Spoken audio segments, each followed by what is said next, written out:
All right, we are back here on the podcast, recapping episodes 5 and 6 of The Captain. Joining me today, big Yankee fan. Haven't heard from him in a little bit. Joe Cioffi's back. Joe, how are you? Despite the sweep, I'm pretty good. Yeah, I gotta say, like, you got your team did not have a good weekend. My team had a very fun weekend, won 4 out of 5. But we're not talking about that right now. We're gonna talk about The Captain here. And you're a big Yankee fan. You've watched all 6 so far. What do you think? Well, admittedly so, even though I'm a big Yankee fan. I've never been the biggest Derek Jeter fan. I think this series has been pretty good. I don't think it's even close to the level of The Last Dance. But it's been all right. It's been all right. I think there's a lot of, like, they need a villain.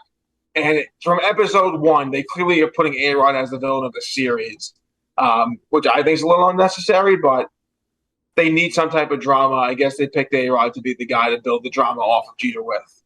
Yeah, I think I'd agree with that. I feel like for me, I think this is with what they've had to work with. I think it's too long. That's my personal belief. I don't think Jeter is compelling enough if he's not going to be, like all like spilling tea or all dramatic. He wants to be polished. I don't think you could, I think 7 episodes is too long. And I think that's a fair point. There's not been a lot of controversy around Derek Jeter's career in general. Like maybe the tax evasion stuff, but outside of that, there was really never any major scandal he was involved in. Now, if you took The Last Dance, you had Jordan, you had Robin, you had Pippen. There's so much to build around Phil Jackson, Jerry Krause. In the story of Derek Jeter, it's really just kind of him. Yeah. And not to say he hasn't had an interesting, storied, amazing career, but there was never much drama around him. So they're really trying to manufacture it, I think.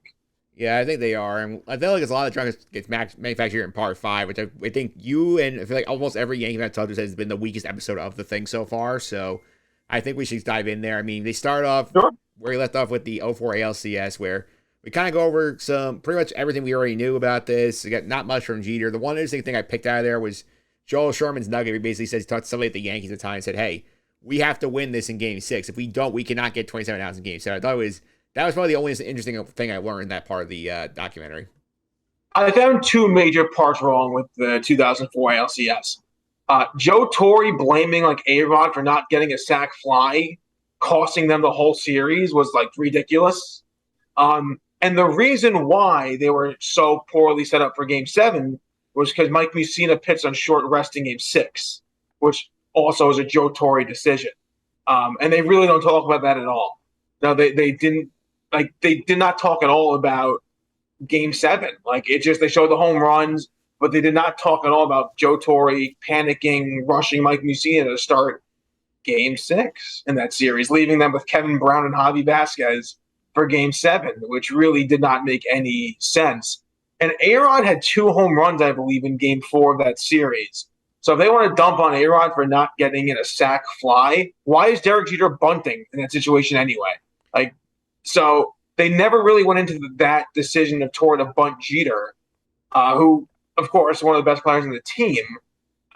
They really, again, like they tried to pile on A-Rod. Like some guys can't win in New York. It's not as easy to win. Clearly showing A-Rod in every scene. Not mentioning Giambi or Javi Vasquez, Kevin Brown, like all the new remade guys in that team. So I thought that was weak. And they really kind of rushed right out of them losing. Like, they don't talk at all about what the aftermath. It was like, oh, they lost Game 7, and now the New York media is horrible. Yep. It was very rushed and very weird, I thought. Oh, yeah, for sure. I mean, I complained about this last week when I had Alan Austin. We were talking about the episodes. Like, especially my big complaint at the time was, like, we went from the 0-1 team losing. I would have loved to have spent a minute with Jeter talking about, Brosius is gone, Tino is gone, Knobloch is gone, O'Neill is gone, all these guys that you were with. We didn't even talk about it. Like, we left. They left. Like, I just feel like you can't. There's some weird choices being made in this thing. And the 2002 season, they lost the Angels in the first round. Yeah. So like the first year, Soriano's breakout year when he had almost a 40-40, he had 39 homers, 40 stolen bases. Like they didn't talk about any of it, And the thing that I've noticed in episode 5 was a lot in 1, 2, 3, and 4. They have like really deep dive into certain moments in certain games. In episode 5, there's really not many game moments they bring up. Yeah, for sure. I mean, episode 5 feels like this is sort of like, oh, we don't really want to spend too much time on '05 to '08 because there's not a lot happening here at the Yankees. So we're gonna dump all of our stuff that we have on Jeter's big topics in this episode, whether it was the media. It was like a filler episode. Yeah, I agree. It was a filler. It was the media. You got the gift bag story, and I think the stuff on Jeter's racial status and how he felt about that. Like that was the most interesting of the three. But like all three of them, I feel like would be much better piece if they sort of weave these in throughout, like The Last Dance was doing with their stuff. They weaved A-Rod into every episode. Yes. Like every one, there's A-Rod. So why couldn't I guess the gift bag story is like a funny one. But they spent so long on it. I'm like, all Jeter had to say was it's not true, and they could have moved on. But it was on and on. Like they were stretching for time. And Derek Jeter's agent, Glenn Close, is one of the guys behind this documentary. He's one of the producers. So it really doesn't surprise me how much film time he's been getting in this, because who really cares about Derek Jeter's agent in the story of Derek Jeter? Yeah. Like, no one cares. Yeah, and we'll start with the media angle here. I mean, this has basically been my number one takeaway from this documentary, aside from the fact that he and A-Rod are not friends, is that Derek Jeter's not a big fan of the media. And basically, we basically get all about, I give them as little as I can. I don't want distractions. And then basically taking time dumping on the media, saying, hey, all they want is headlines. They don't want what's really happening. Basically taking a big dump on the media, saying, this is the media's fault that things went wrong. It's from '05 to '08. I'm like, come on, Derek. You're better than that. And the thing was, I'll give Jeter a little bit of credit here. He kind of talks about it. I know we're doing 5 and 6, but when they brought in Sabathia, we talked how maybe I should have been more welcoming, opening to my new teammates. And he kind of gave a little shade himself. But they completely blow over from even the end of Joe Torre, was a little rushed. Derek Jeter as captain won one World Series, and that was in 2009. So they really don't talk about why the team never won with him as captain and once the core guys left, as you said. And if you're going to talk about the story of the Yankees from 1996 to the end of Derek Jeter's career, there's a large gap where they don't win. And, you had Jeter talking about when Nomar was talking about how we thought we were just as good. That's what losers say, and kind of making that a statement. But you didn't talk about you as a loser failing for those years. So I thought that was a little weak. Yeah, I think it was a little weak. The gift basket story real quick, too. And the gift basket story was funny, because remember, this is an infamous story about how, Jeter would bring, women to his apartment, and he would send them out with gift baskets of, merch and swag and all of this stuff. And you had the editors of the New York Post, page 6, talking about it. They say, we never said it was sexual. It was just, we just said that, he was a nice guy. And then, I thought Jeter was funny here, saying, how'd they write that story then? But Jeter, again, this is another shot at me. I'm like, that story's not gonna sell papers. Right. I mean, the thing there too was the woman they were interviewing was the editor of the page 6, 2009 and beyond. Yeah. That story came out way before 2009. So why didn't they get the person that wrote the article? I'm curious. I was hoping she was on staff at that point, so maybe maybe the other person didn't want to talk to them. Another weird omission, Aaron Boone is not in this series, which I thought was very weird. Well, I mean, he never. Giambi's not in this series. There's a lot of people that are just conspicuously absent. Maybe the Yankees didn't want Boone involved, but I think the choices of teammates they've picked have been very interesting. Well, I mean, Boone has one moment, and you want him. It's a big moment. Yes, you could have him on for 2 seconds. I could see why maybe we don't need it, but Giambi, Matsui, not there. Well, I understand Matsui with the language barrier, maybe, but translators exist, and Jeter talks about how much he loves Matsui, not in the series, at all. Johnny Damon could be another one, right? Yeah. Damon, they got a lot, they got Strawberry, they got Gerald Williams, who unfortunately passed away, is a close friend of Jeter, so he makes sense. Tino's in it, makes sense. Bernie's in it, makes sense. There's just so many guys that are just not there. Yeah, which is very interesting. Yeah, I feel like this is more of hey, remember the great team that won 4 out of 5 and could have won a 5th one if we actually closed out 0-1. I feel like that we're really laying on that nostalgia, as opposed to here are all the teams Derek failed at. And I think this is again more sort of hey, Derek's involved. We're gonna emphasize all the good times and really kind of minimize the bad. And then Jeter talked about the end of 2001, how angry he was. So what did he feel that same anger through 03, 04, 05, 06, 07, 08? We not even there. Just not there. And the 2006 AL MVP race, like Joe Sherman has like one line about Morneau and Ortiz, but that was a whole thing where Jeter would have won that MVP race if one guy didn't vote him sixth. Yeah. Not mentioned at all. Yeah. So like, if you're going to include that line from Sherman about the 2006 AL MVP race, that could have been like a little bit of a segment. Maybe that writer is brought in, like, hey, why'd you vote Jeter sixth? The Mike and the Mad Dog clip. When they talk about the New York media, they defended Jeter there. Yeah.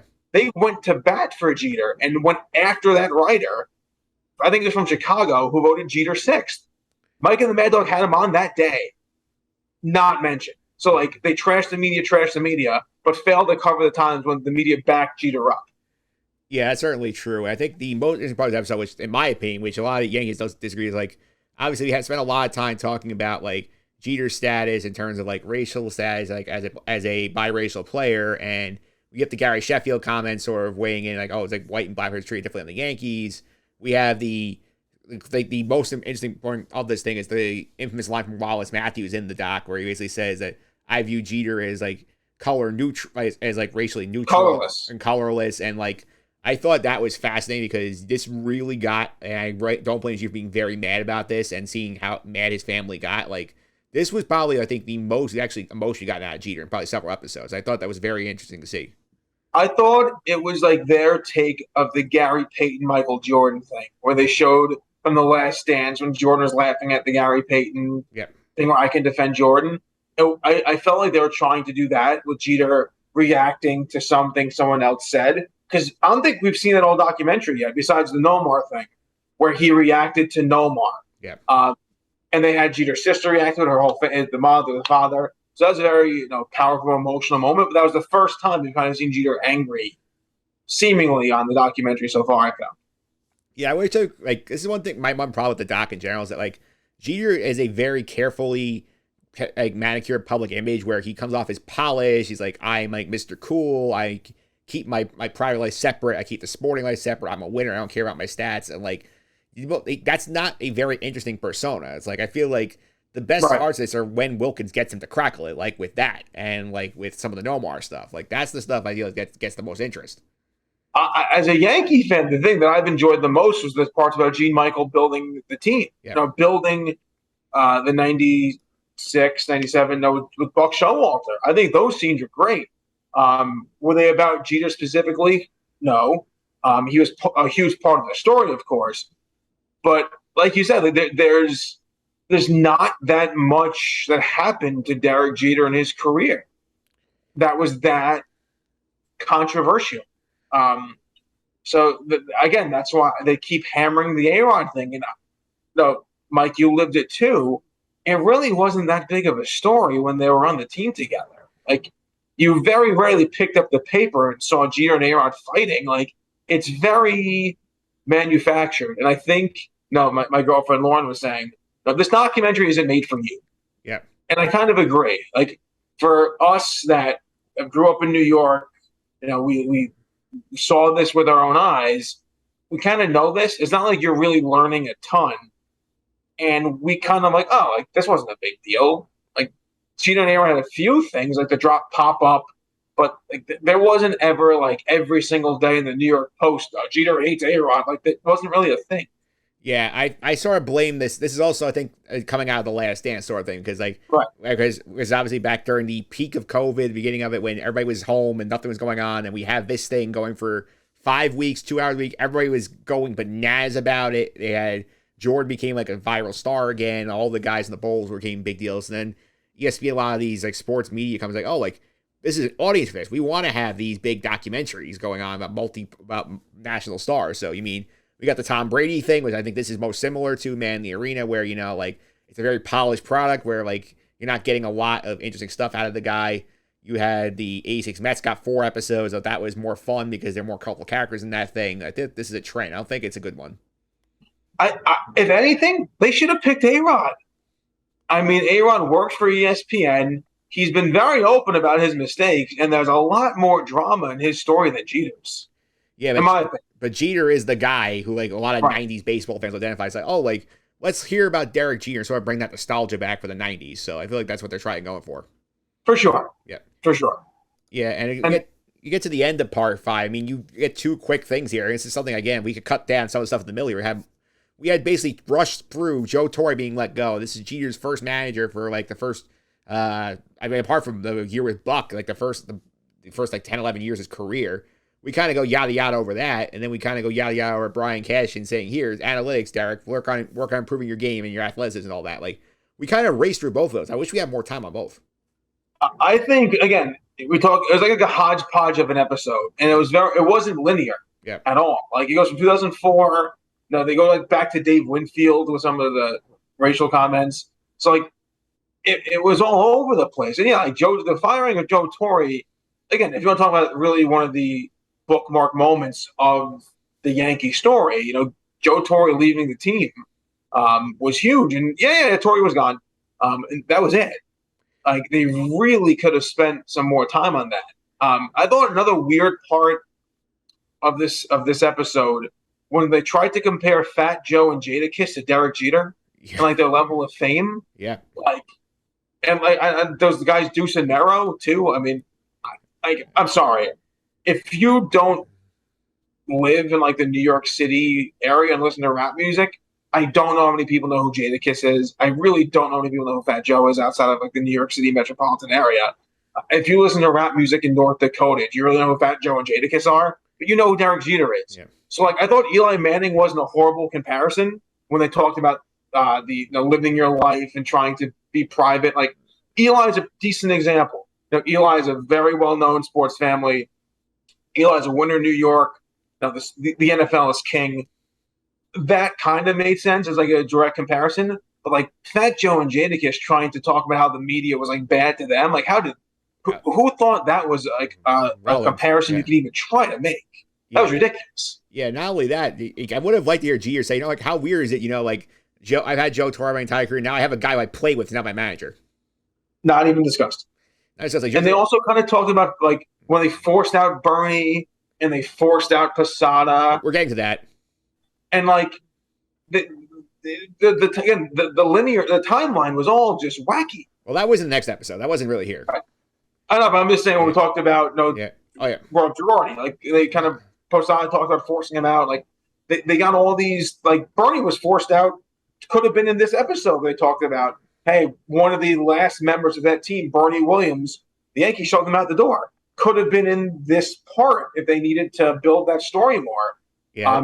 I think that should have been a moment in this episode. Bernie and Torre, 2 of the cogs of that team, are gone. Yeah. Could have been in episode 5. Yeah, it would have fit nicely there. Yeah, this is, I think, an editing issue, in my opinion, where they didn't thread the story correctly. Right. I agree. All right, let's go now on to part 6 here. I mean, they start off with the montage of the old Yankee Stadium closing, which, again, yada yada that as well, where we went through the 08 season. Like, again, there's nothing like disaster season for the Yankees. First time in Jeter's career he doesn't make the playoffs. We don't get a comment from Jeter on that. Didn't talk about it. No. Didn't talk about it. Again, like another thing where they don't bring up Jeter failing. Ever. They really don't. They unless they have to, like 04, they had to mention that. Like 2001, they talk about because 9/11. 2003, they kind of rushed through. Aaron Boone's their own, and they lost to the Marlins. But Jeter does not really.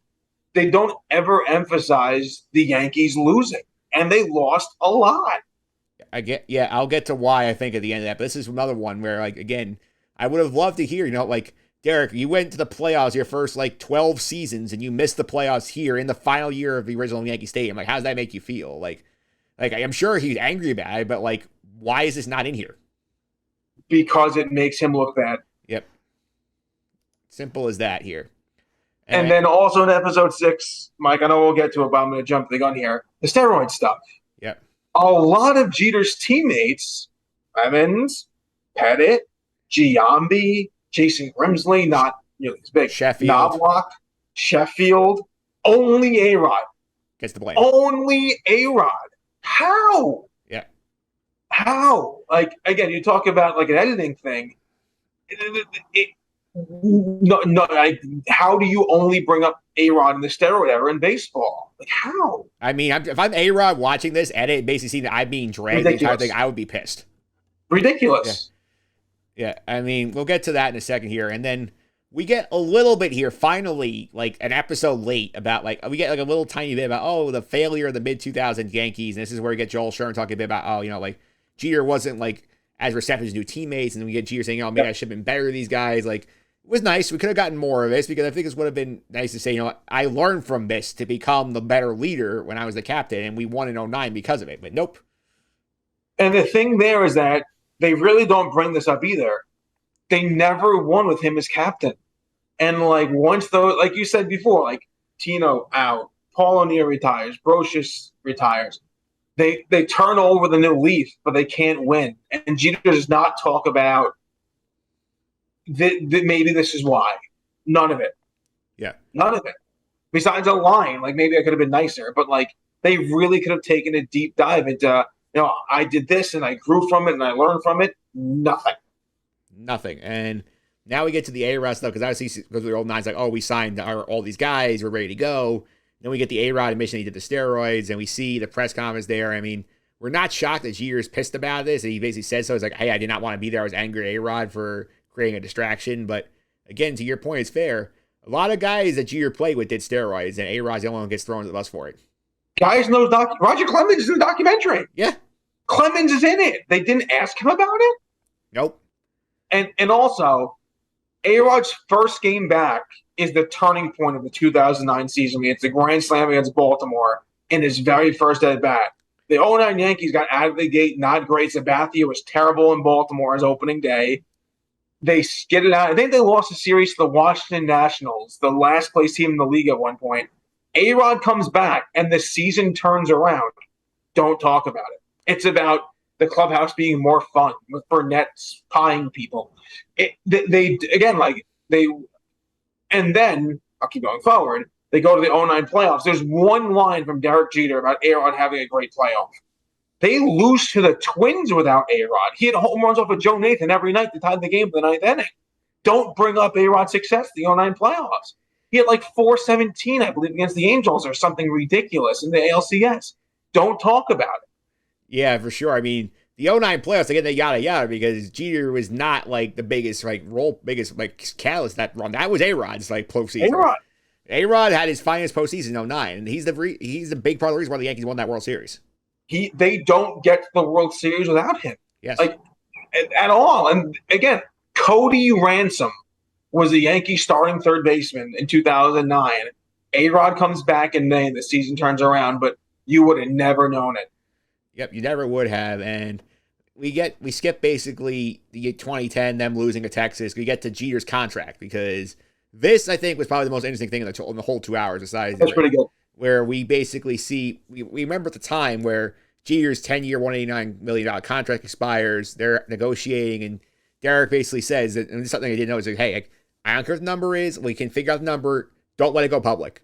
And then it goes public, and then it gets ugly, and then we basically see this whole standoff comes out. They sell on the 3-year, $51 million deal. He basically says at that point, I never really trusted cash in again the rest of my career. So I thought that was good for us to get that. And I would love two of them to ask, who do you think leaked the number? Yes. Because, again, he claims it was Cashman, his agent, Hal, Levine, and himself. And Levine's in there, I think. Oh.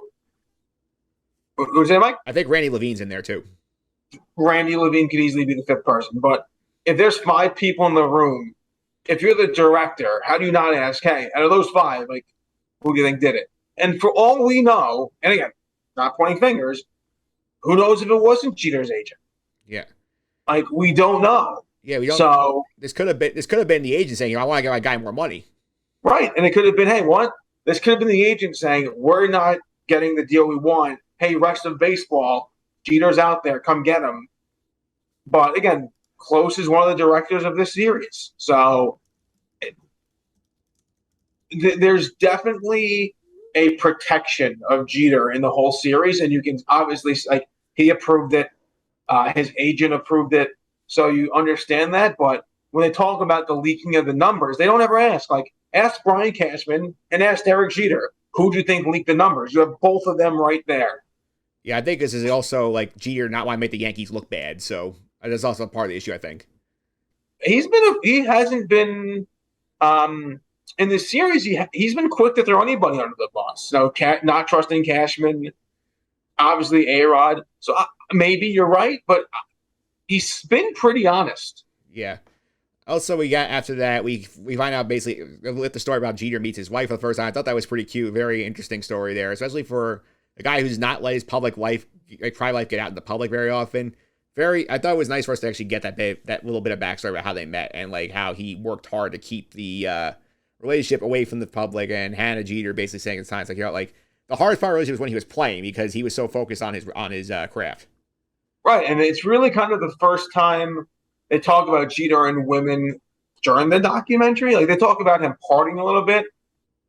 Talk about page 6. Like that was something that got hit the cutting room floor. Always in page 6 about who Jeter was out with. First kind of time they talk about it humanized him. I thought it was one of his better parts of him looking good. But again, like they always talked about who Derek Jeter was dating. And throughout this, again, when they go into the New York media part, that could be a great part to talk about. Jeter saying they were always trying to go through my dating life. And I was always on page 6 at the game with somebody that did the Tyra Banks story. But like, they really didn't talk about Derek Jeter's dating life at all. And was one of the biggest things. Yep, one of the biggest things. I saw the director online saying, hey, you'd think we're not going to talk about the gift basket. I'm like, yeah, we kind of figured you had to talk about the gift basket thing. But like everyone's curious how like Jeter's dating like Minka Kelly, Mariah Carey, like a bunch of famous women. Was it Jessica Biel at one point too? I think she was in the mix at one point. Like yeah, they don't even bring it up. Not even I don't even have to go individually in names. Like, hey Derek, like what was it like to have to try and like be dating when you're like the most famous baseball player in New York City and maybe the country? I think even at one point years ago, ESPN made like a starting 9 graphic of his past girlfriend. If I'm not mistaken. Yeah, it was one of the papers did it. Again, not even brought up. But yeah, I thought the story was cute. I thought it humanized Jeter a lot. I thought his wife looked great in it. This is a human being in the story. She came off across well. Overall, I thought that part was pretty well done. Absolutely here. And we get to, obviously, the big turning point in his career is the ankle injury, the 2012 playoffs here. We get a lot on that and the rehab and how he tried to push himself back on the field too quick.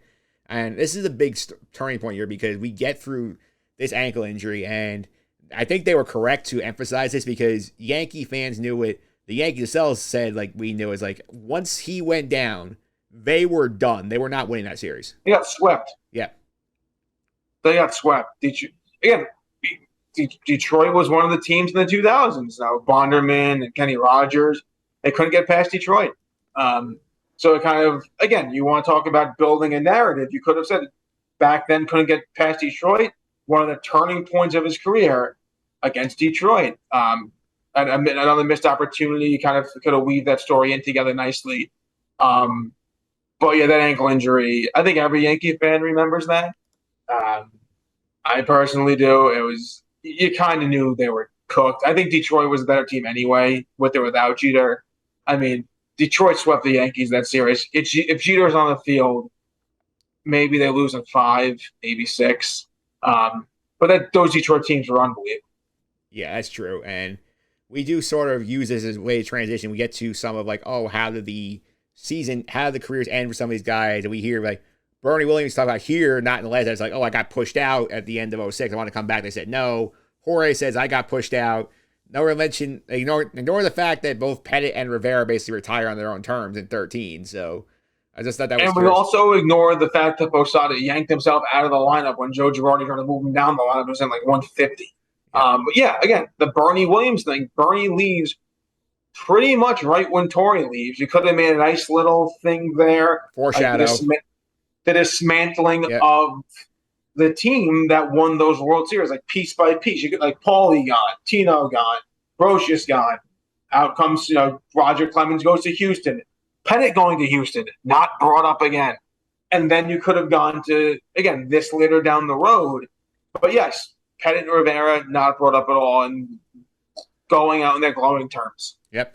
And then we hear Jeter basically says, hey, like I was going to, like once I realized that the reality that this becomes more like a job, I want to play when it's a job. So basically the way he phrases like, I decided to retire to basically not let the Yankees shove me out the door. And he tells like Susan Waldman, and she's not getting the message because she's playing with her dogs outside. Tells Hal Then the Yankees, like the rest of the Yankees, don't find out till the next day. The front office here, we get the. I thought this is interesting. He sticks to the Yankees, and B, we ended the episode of this whole discussion about he's struggling to start 14, so we drop him the order, and then he gets pushed a little bit, saying, like, why didn't you volunteer yourself to drop in the order? And he says that's a loser's mentality, basically. Any question about like why aren't you a team player? Like I believe in myself. I'm going to do the job. I remember this is a big topic at times. Like should Jeter be dropped in the order? And that team was an independent race. They had just acquired Alfonso Soriano from the Cubs, and they were in the thick of the pennant race, and he had to play first, and also leading to them eventually cutting Eduardo Nunez. But it's kind of like the unwritten rule or the thing you can't say. But Jeter was a detriment to the Yankees at the end of his career. They kept trying to go for it instead of rebuilding. Similar to Kobe with the Lakers. The end of Kobe Bryant's run with the Lakers, they kept trying to get one more team together, and it really was a detriment to the future of their team. And I would say the same thing for Jeter and the Yankees. I know that was a money move because the Yankees made a lot of money on Derek Jeter's retirement tour. They sold a lot of jerseys. They sold a lot of T-shirts. They sold a lot of hats with the little Derek Jeter tip of the cap retirement thing. That was definitely a business decision, but the on-field product from the Yankees suffered from it. They could have hit the restart button, say, Derek, thank you for everything. You broke your ankle. We're going to kind of turn this around, get the team refreshed, renewed, bring up some kids. They kept trying. They brought in Ichiro. They kept going. That was the Travis Hafner, the Vernon Wells years. Like the Yankees kept trying to bring in these old veterans to give it one last hurrah. Never worked. And really set themselves up for failure for a few years. Yeah, absolutely. And this is where we sort of end this thing here. I feel next week, we're gonna get the last season. I'm sure we'll probably get a little bit about him going in the Hall of Fame. I wouldn't be shocked if they dragged the one writer who didn't vote for him to be unanimous. I would expect that to happen. That's definitely like the media hates me. So like, well, then bring in the guy that voted him sixth for the MVP race. Yeah. The one thing I'm also surprised, Mike. I know we're going back a little bit, but I'm surprised they didn't bring up Randy Johnson there. Yeah. Because the Yankees trading for Randy Johnson after the 2004 season was huge. Johnson was one of the biggest stars ever. Comes to New York, has the camera shoved in his face. Another big thing, Randy Johnson never happened. Yep, that never happened either. And I do think I'll just sort of wrap up here. My thought on this whole thing so far. I'm gonna have somebody else on next week to recap the last episode. Is just that like I feel like this is just too much of like. We're going to show off everything Derek Jeter does great and why he's such a great guy. We're going to only talk about failure when we absolutely have to. And we get raked over the coals for ignoring it, which is basically 01, 04, and the gift basket story. That's really it. Like, we don't hear anything else if Jeter does bad. I feel like it's just, and this is, again, I think a product of the creative control aspect of Jeter being basically handed the keys to this. He says, like, I will give you something. I'll give you a little bit of fun stuff. I'm not going to tarnish my image. And the 2004, you have Joe Torre blaming A-Rod because he didn't have a sac fly in one game. Like, they don't. Yeah, I agree. I think you can clearly see who made this. It's again, I think it's been fine. Like you said before, when you look at the Brady, the Last Dance, ESPN's done some great jobs. A lot of those E60s are unbelievable. They just put up that Unrivaled between the Red Wings and the Colorado Avalanche, the 2-hour hockey documentary, which is unbelievably done. ESPN knows how to make really good sports documentaries. I don't think this is anywhere near their best. Oh, no. This is not like Michael Jordan being willing to open up about deep stuff like his father's murder, like his gambling addiction, like his issues with some of his teammates. Like, he will... Like, he gave you gold, and he had the same, like, basically, like, final cut approval that Jeter had. He was much more of an open book on this project than Jeter is on this one.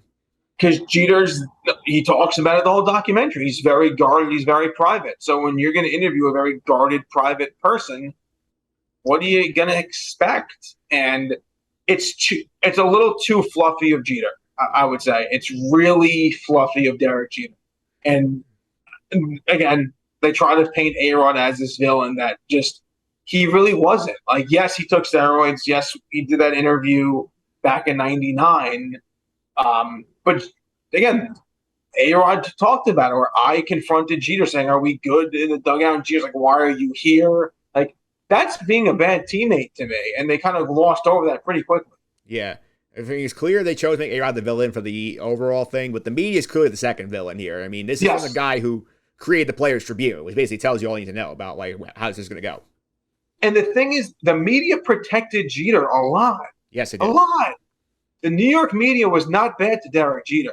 I don't know what he thinks, but Derek Jeter was the golden boy, and he was his whole career. Very few times was Derek Jeter the bad guy of the Yankees. Like, I don't know why the media is being portrayed in that way. Because especially the New York media took care of Jeter very well, I think. Absolutely. A lot of fun having you on, Joe. Thanks for all the time. I really appreciate it. Before I let you go, how can people follow you on social media? I want to keep up with some of your stuff. I'm on Twitter at J_Cioffi. Talk to me anytime. I'm always here. Absolutely. Even for you, Mike. Always here for you, too. Absolutely, Joe. Thanks for all the time. I really appreciate it. Anytime, brother.